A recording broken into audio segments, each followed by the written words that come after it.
I'm Amanda Leitner, and welcome to Rochester Rising, where we amplify the stories of Rochester entrepreneurs. Welcome to episode 226 of the podcast. Welcome to the Rochester Rising podcast. Whether this is your first time listening in or if you are a frequent listener to the show, thanks for spending some of your time with us today. Rochester Rising was launched in 2016 to tell the stories of entrepreneurs within the city of Rochester, Minnesota, to better understand their business, their journey, and what drives them to be entrepreneurial. We launch a brand new podcast every Wednesday, and an article based on that podcast is released each Thursday. We encourage you to check out both. You can listen into the podcast wherever you listen into your podcast content, but you can also find the podcast and our articles and many more pieces of content talking about Rochester entrepreneurs on our website at rochesterrising.org. Rochester Rising is part of the nonprofit Collider, which is a Rochester-based organization that activates, connects, and empowers entrepreneurs. You can learn more about Collider and our programming for entrepreneurs at collider.mn. This week on the podcast, I got the opportunity to connect over Zoom with local entrepreneur Nicholas Molina. Nicholas has worn many hats in the community. He's the Vice President and Director of Communications for ACHLA, which is the Alliance of Chicanos, Hispanics, and Latin Americans. He's also worked with Threshold Arts. He's teaching himself software development and data science. He's also writing a science fiction novel series and building his own business, Tînto Communications. Nicholas has lived in many different places, including Texas, Ohio, Wisconsin, and Columbia, before settling into Rochester. Last year, he launched his business, Tînto Communications, to fill a need he saw in the community. And in case you're wondering, Tînto means both ink and black coffee in Spanish.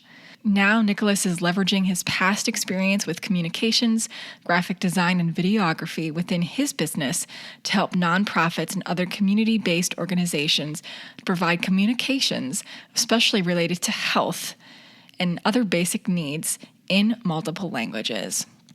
On the podcast today, we talk more about Tînto Communications, how Nicholas's past experiences contribute to what he's doing today, his passion for entrepreneurship, and much more. So we'll jump right into the podcast with Nicholas Molina and Tînto Communications. Well, Nicholas, thanks so much for being here today, taking some time to connect over Zoom to talk about what you are doing. So I appreciate your time. Of course. Thanks for having me. Yeah. So I always like to start, talking a little bit about the person.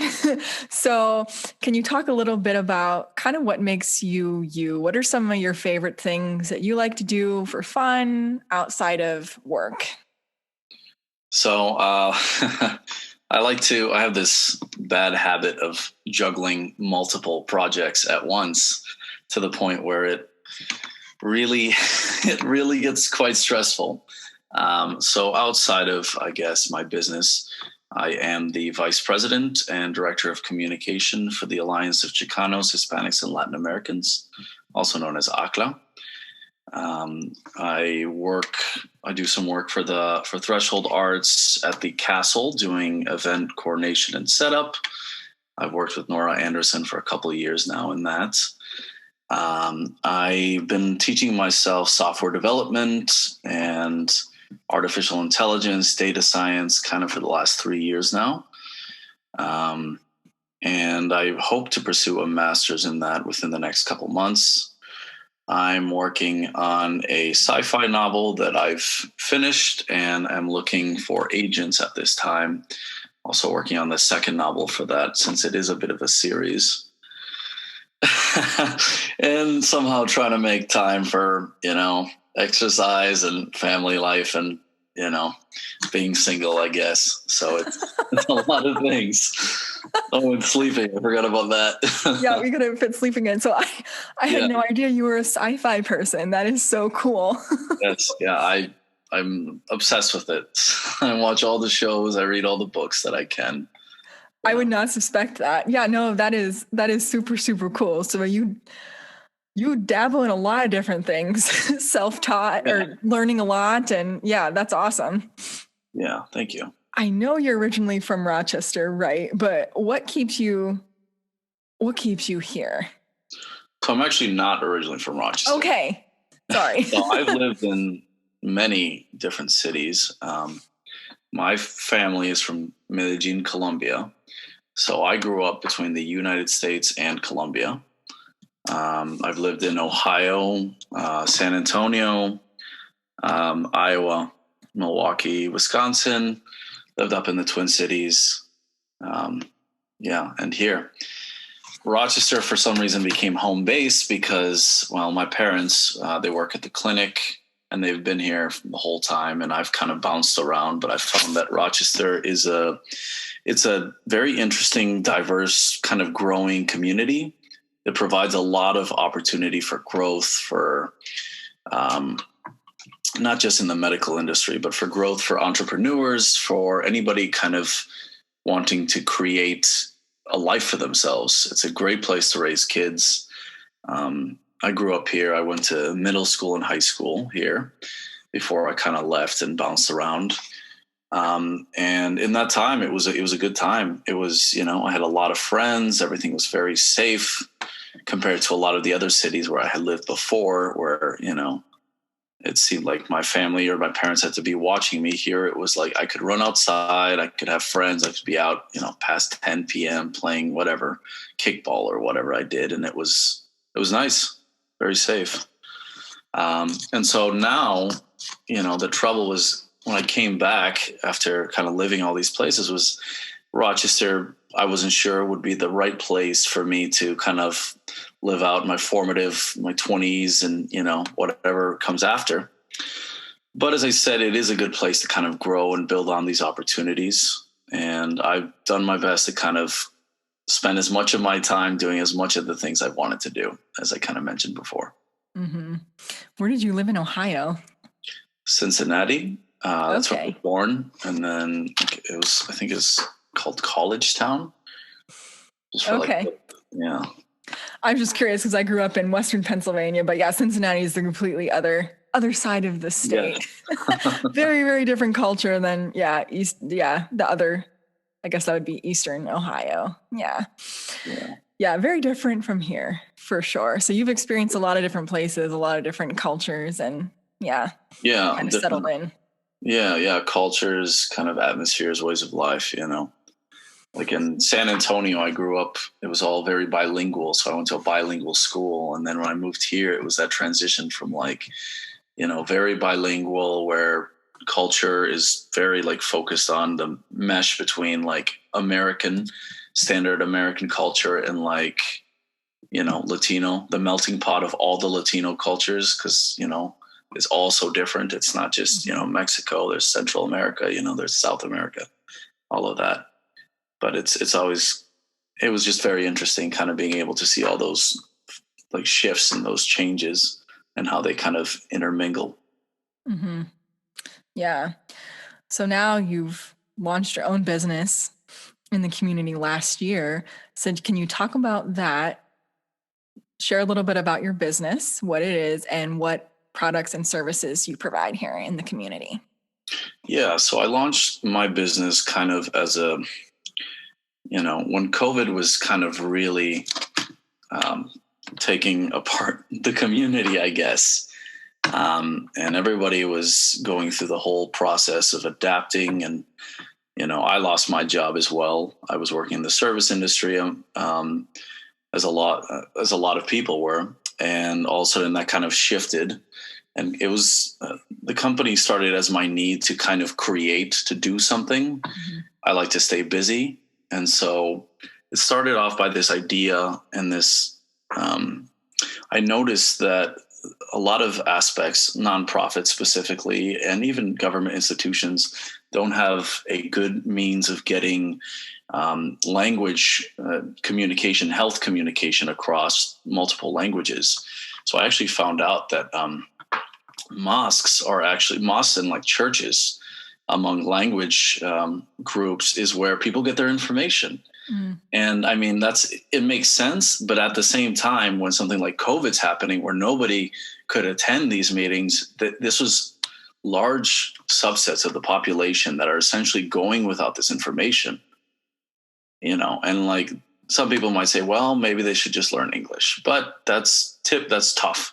You're talking about some people here that are 50 or 60. Learning a new language is just not going to be feasible. You have to be realistic. This is just how it is. And so maybe their kids understand, but are their children going to be listening to the most up-to-date news by the Minnesota Department of Health on COVID regulations and like feeding that to their parents? I don't think so. And so Tînto Communications came as an idea, as a solution for this. I went to college. Well, I bounced around. We can get to that later. But I finished college with a degree in journalism and communications, and I had a good deal of graphic design experience and videography, photography. And so, these skills, I felt like I was just losing them because I wasn't actively using them in any kind of job. So I decided to kind of combine my talents. I worked with a couple different community organizations, and I helped them essentially get this information across.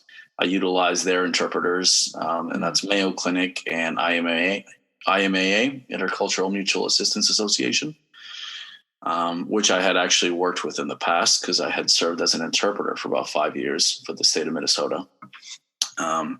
And basically we just created this content, whether it was like graphic design, infographics, animated videos, anything to essentially catch the attention of these populations and get them this information that they desperately needed. And it wasn't just, health information. It was resource allocation. It's like, this is where you can get food, because a lot of these families were losing everything. And a lot of the times they had nowhere they could turn to. And so obviously each diversity group is close knit within themselves. And so, for example, in the Latino communities, sometimes people just don't reach out for help because that's just instilled in them.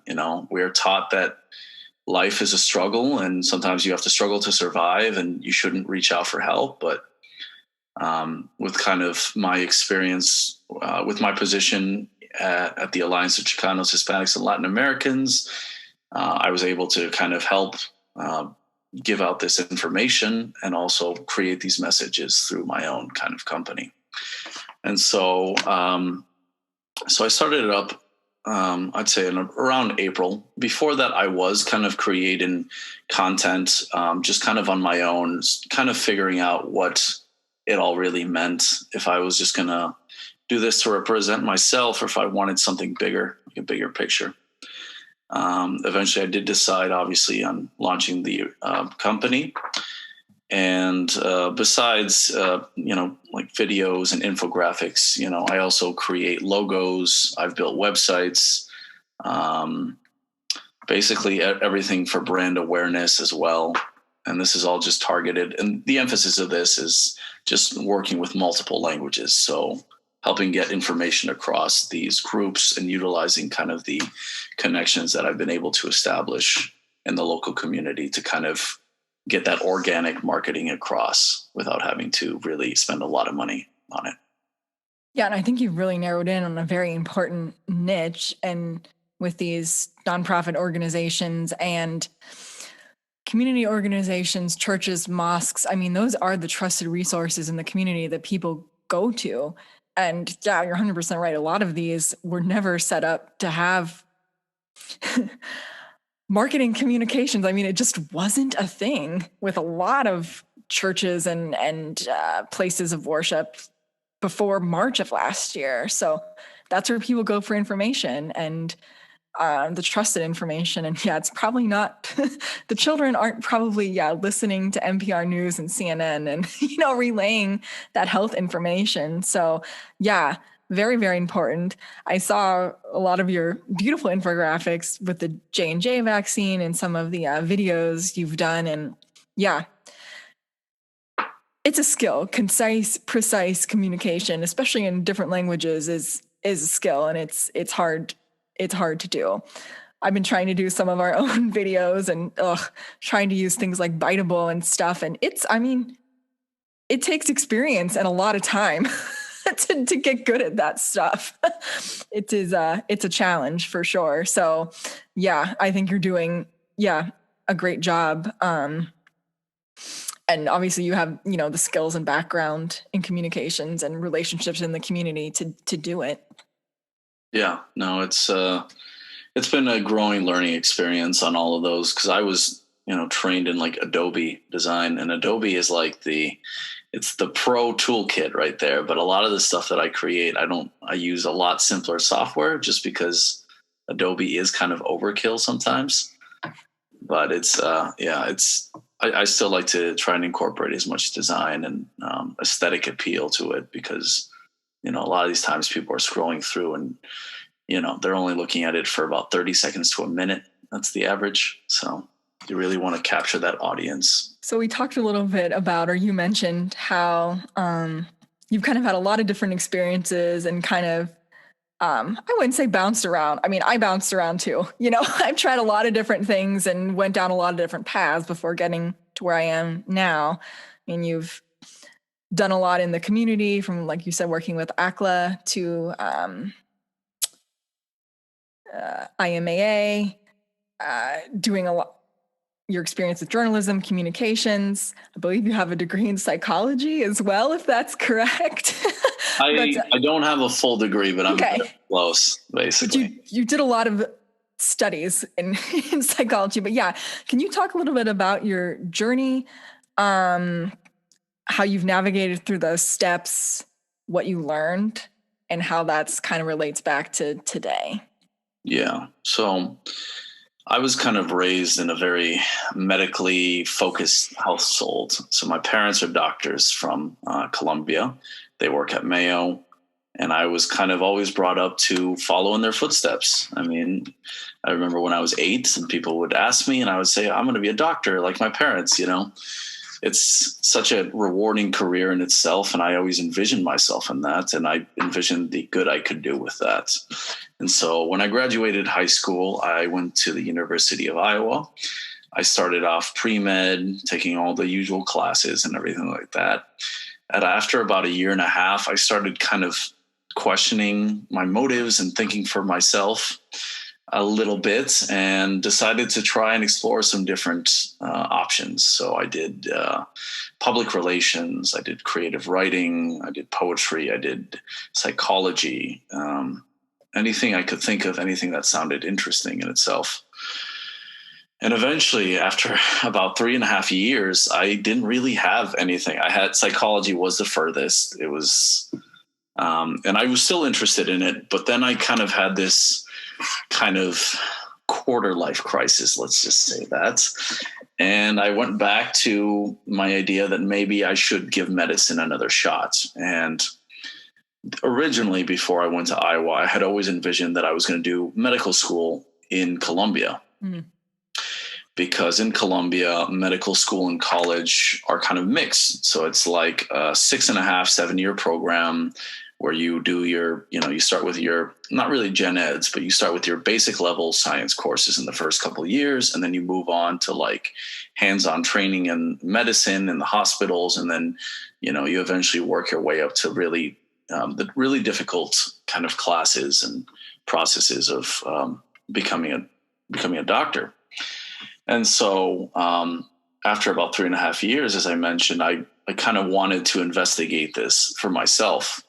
And so at that point, I moved to Columbia and I enrolled in medical school.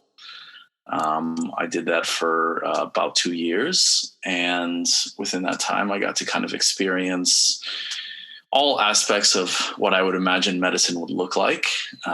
Just to give you an example, it is very difficult down there. A lot of people have, people imagine that because it's a different country, it's easier. Typically, it's actually not, because a lot of these other countries are trying to compete with America. And so they have to make their medical schools extra difficult. So I was taking at one point about 15 classes a semester. Oh. I had 6 a.m. class to 6 p.m., only a 30-minute lunch in between. That was the only break. Nonstop classes in pretty cramped rooms with like 100 people in like a classroom, not like a lecture hall, but like a classroom. So people would like get there extra early just so that they could get the front seats. It was always a struggle, and they got pretty hot sometimes with all those people and everything. the medical school had a policy that if you failed one class or got under a C in one class, you repeated the whole semester. So it was very difficult. And they told us in the beginning, and they said, by next week, 15 of you will be gone. So I started with about 120 people. And they were wrong. By next week, like 30 people were gone. So at least there was more room in the classrooms. And so I got to kind of witness that. And then, there was also Saturday classes. So you'd have classes on Saturdays from like 6 a.m. to like 2 or 3 p.m. Basically no breaks. We had tests every 2 weeks on Monday in a 6-hour block. You'd have about 7 or 8 tests all at once. You did all your major ones: physiology, anatomy, hematology, molecular biology. Oh man, there was just so many. And kind of living in that lifestyle, it really shifted and kind of taught me the value of time. And so I told you I balanced a lot of projects, but it's because in my eyes, in medicine, I was balancing 15 classes at once. And so you really can have all the time that you want. You just have to make some sacrifices. And so for me at the time, I gave up like playing guitar and like exercising as much as I liked to, sleeping more than 5 hours, going to parties and events and restaurants. And it was that these were some of the things that kind of pushed me away from medicine towards the end, but it did teach me the values of time and time management and, emphasizing what you want out of the world and making time for it. And so after the 2 years, that's when I finally kind of had enough of the lifestyle and kind of really took a hard look, not just the, kind of that gilded image that you create in your mind of, sunshine and, roses around you, just like the real look. This is the sacrifice, right? And so after that time, I decided it wasn't for me. I came back and I began to kind of recollect my thoughts about kind of what direction I wanted to go into. And so I've always had a passion for writing. And so I had tried writing a novel in high school. I got about 150 pages and it was not very good.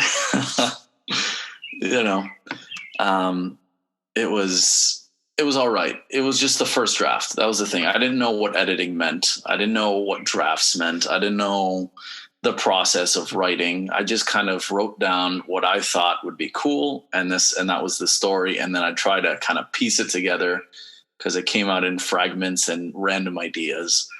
And so I decided that journalism would be a good way to essentially continue the process of writing, but while also kind of doing something that has a higher chance of getting a job. So whereas like studying like creative writing in college would have been amazing, it's tough. It's tough. And it's even tough to get a job in journalism. I mean, but it's nearly impossible in like writing unless you have some serious connections in that space or in Hollywood or something of this sort. So I studied journalism. I was able to take a lot of interesting design courses while one of our like capstone projects was we designed our class designed a full magazine. And so that means we worked a lot with Adobe InDesign, Photoshop, we designed the cover, everything, all the graphical elements. We sold ad space to like nearby businesses for very cheap, basically to just fund the project.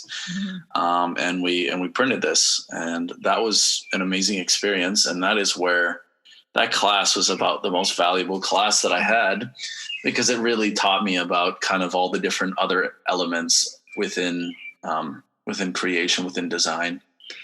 And I think, the culmination of all these experiences of learning new things, of constantly wanting to do new things, is kind of what brought me and has gotten me here today. And with my business, I'm always thinking of new ideas for launching new products or services.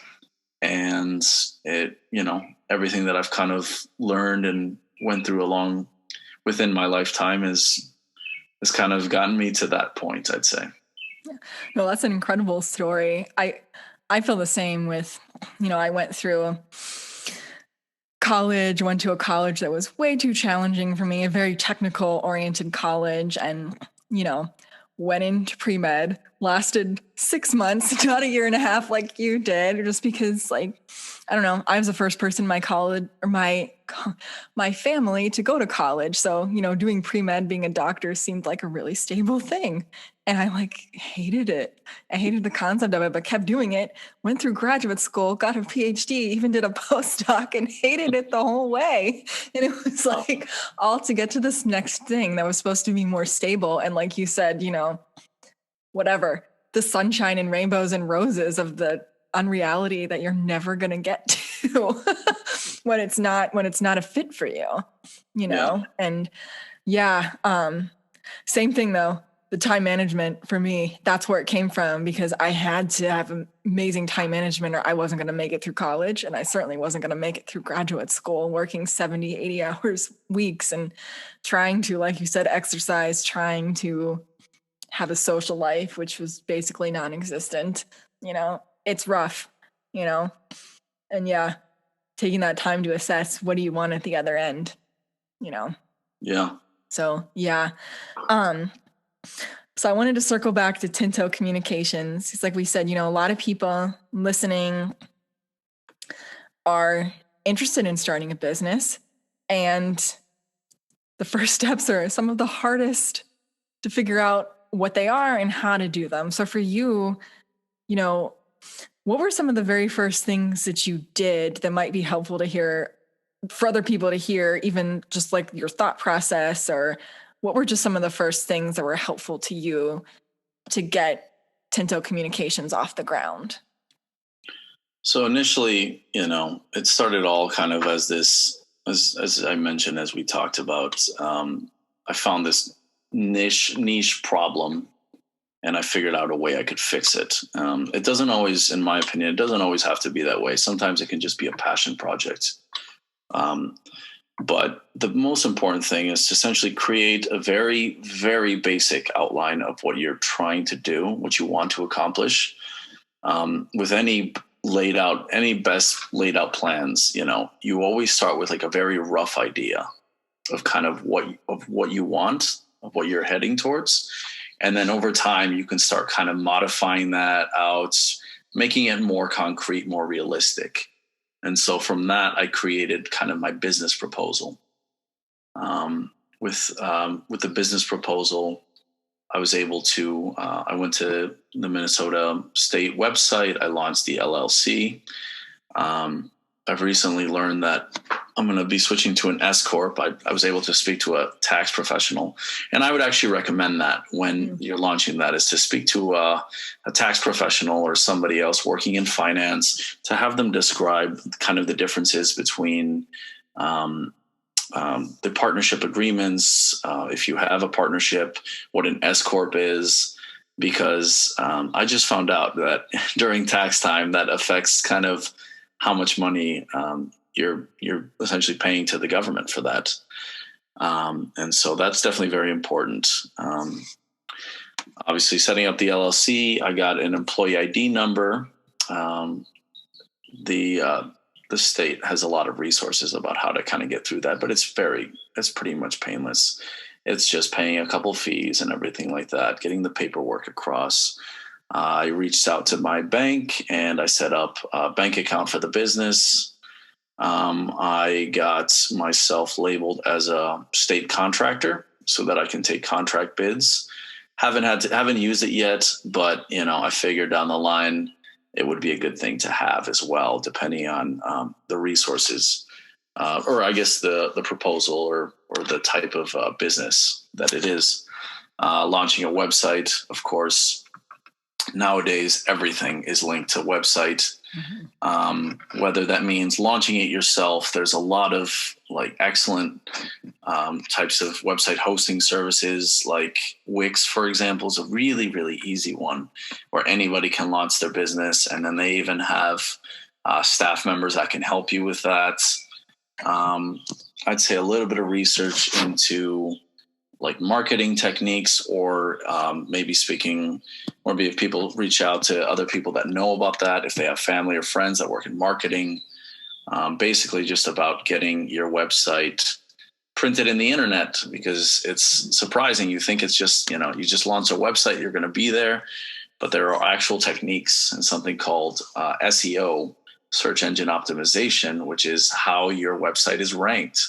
And so that means that if people say, I'm looking for a graphic designer in Rochester, you'd rather be one of the first few results there than like at the very end with no reviews. All of this is important, and there are a lot of resources out there to learn about this and at least give yourself some basic ranking in the Google algorithm. But I think it's very important, and it's for everything. You can have a tree trimming business, you can have a legal practice, you can have a food truck. And if people can't find your website, if they can't find your hours, if they can't find what you're selling, they're just unfortunately not going to come to you unless you have a good word of mouth as well. And so I guess it's that combination of organic and paid marketing. So yeah, you can pay for ads, but there's also a way you can do it for free. It just takes a little bit of time on the business owner's end and patience. We're all kind of making this up as we go along. Some people have been doing it a lot longer, and some people are have a lot shorter time on that. But it's kind of about growing. It's kind of about learning. And for me, that's the most exciting part. Yeah. I feel a lot of people think like I set up a website and launch it out into the internet and like people are just going to flock to it. And that just doesn't happen. Like you said, you have to look at your SEO, watch some videos, read some stuff about it, or, work with a professional if you are able to do that, which is often hard sometimes. But, there's a lot of information out there. It's just taking the time to soak it in too. Yeah. It sounded like, getting started with your business, getting your first clients seemed like maybe that was from prior experiences or word of mouth, maybe. Would have been some useful ways that you've been able to connect with those first customers? Well, I guess, it kind of fell on my lap a little bit. I used connections that I had to essentially kind of pivot myself into reaching out to these organizations and offering them, hey, listen, I know you've got a problem and here's the solution. Basically, I knew a couple people that worked at the Rochester Healthy Community Partnership. That's a project by Mayo. It's a research project, but they've been doing a lot of the they've been working a lot with the minority populations in Rochester. In the past, they've done diet tracking and essentially education for all these diversity groups. But they've also done a lot of work in the coronavirus educational space. And at the time, they were desperately looking for anybody that could essentially create these messages for them. And at the time, it wasn't paid in any way. It was just, they just said, this is happening, people are dying and people need to know. And, hopefully down the line, we can get some funding and we can compensate you. And at the time, I said, I don't have a lot else to do and I don't mind helping people out and everything.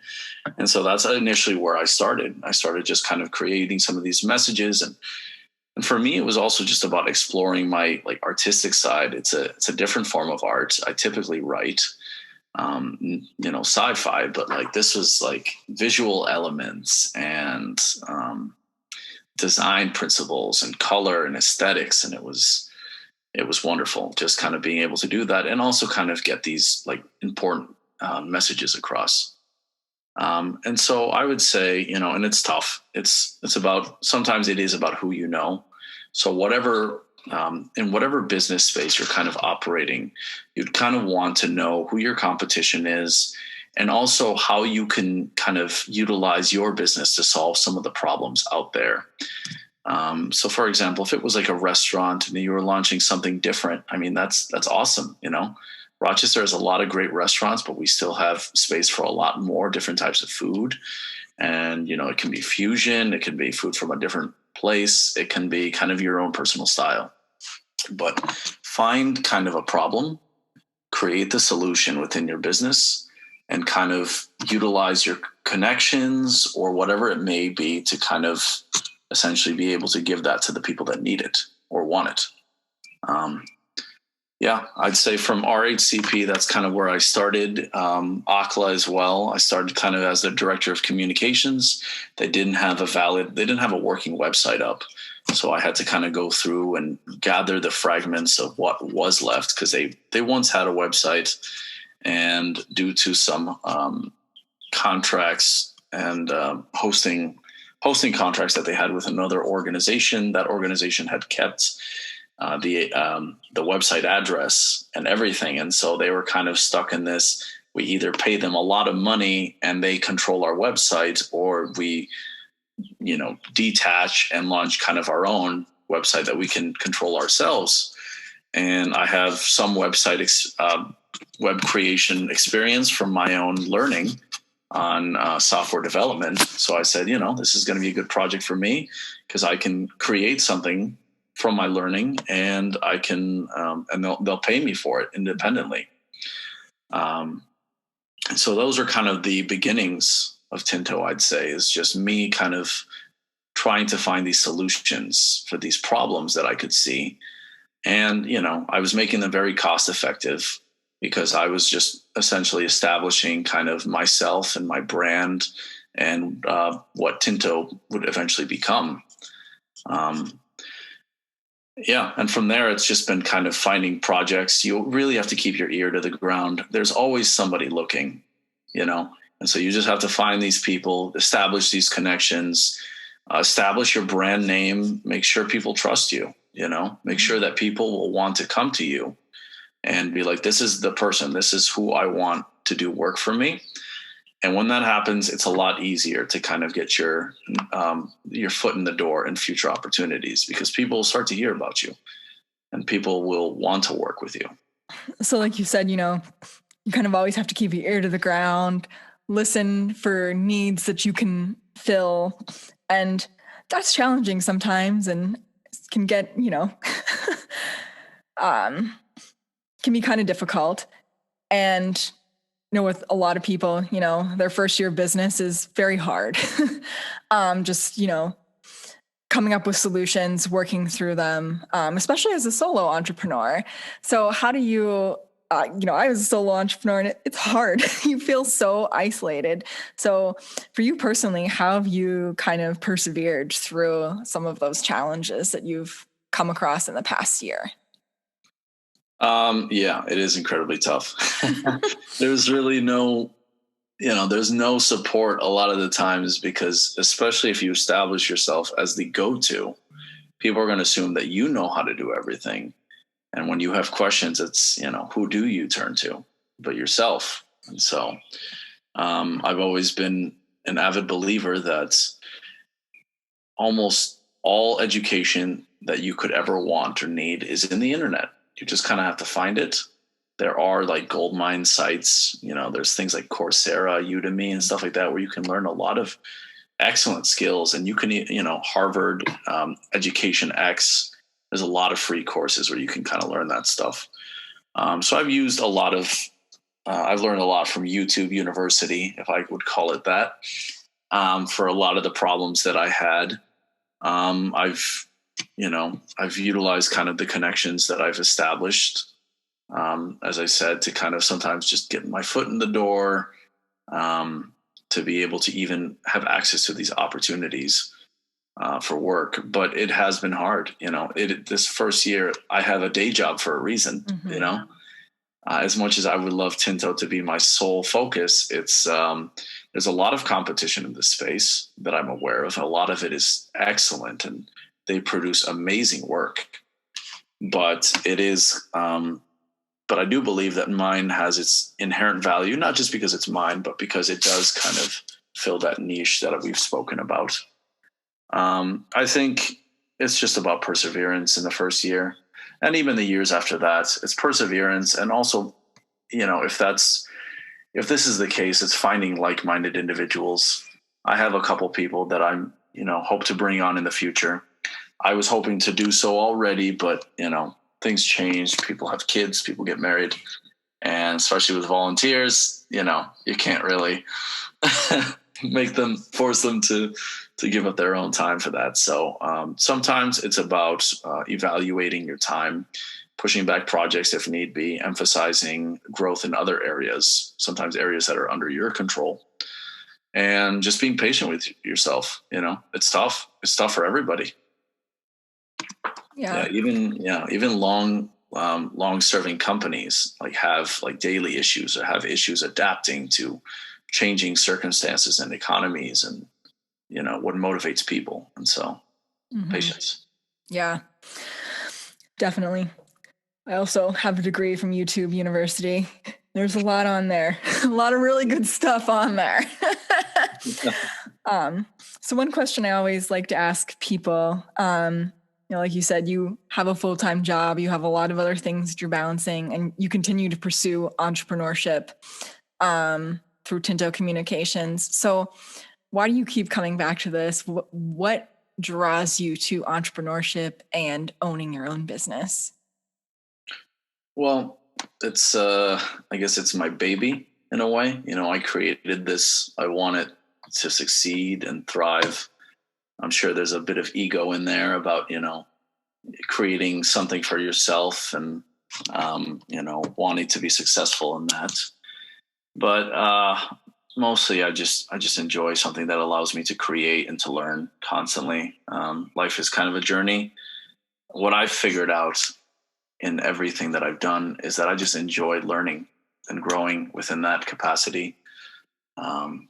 Creating, designing, art in all of its forms, growing as a person, learning about finances, it's everything. It's all encompassing. And it gives my life meaning beyond the 9 to 5, feeding the corporate machine. It's creating your own journey. This is the modern Wild West. We might not have something as similar to that in our lifetimes, but this is where you go out, you create your own future. The future is for those people that are willing to take it.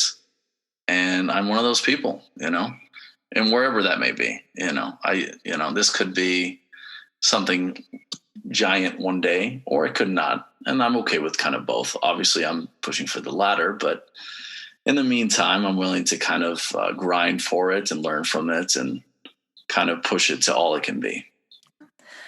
That was my last question for you. I'll ask you for any final thoughts and where can people find out more about your business and connect?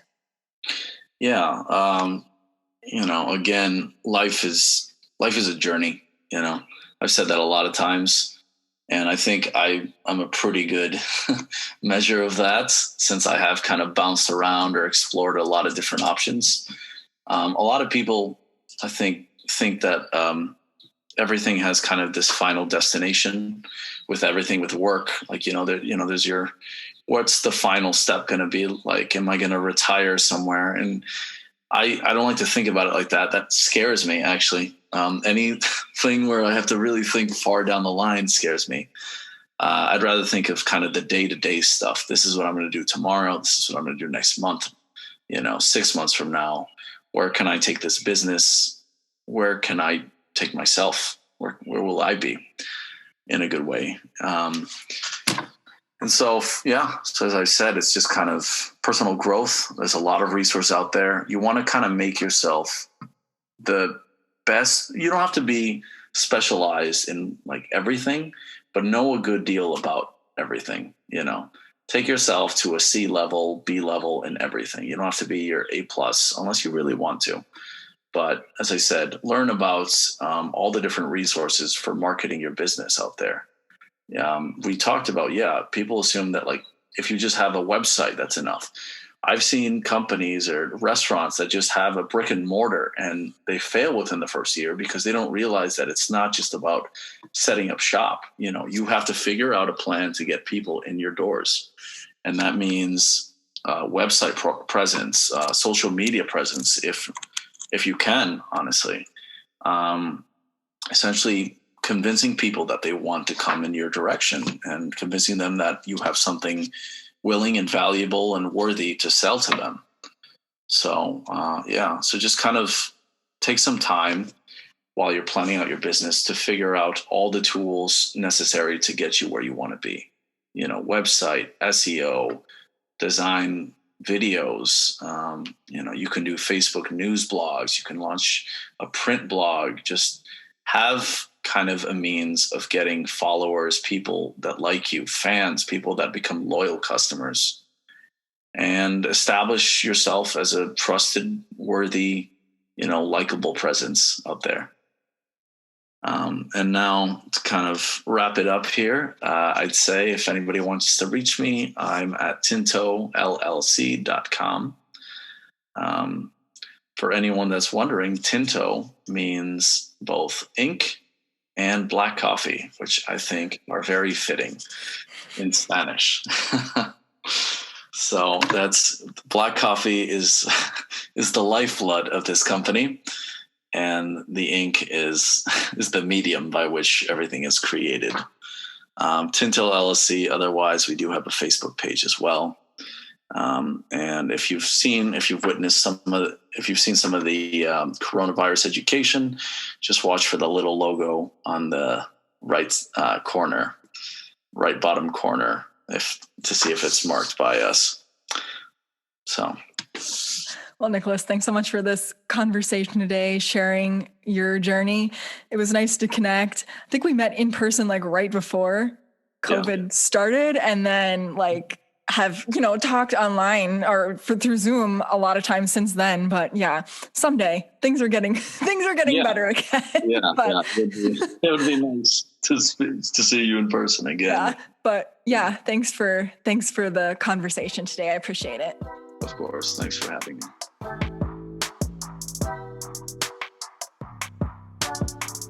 Thanks so much to Nicholas for sharing his story, having this wonderful conversation with us today. You can find out more about Tînto Communications through the links in our bio, and check back in on the Rochester Rising website tomorrow. Just read the short article based on this conversation with Nicholas.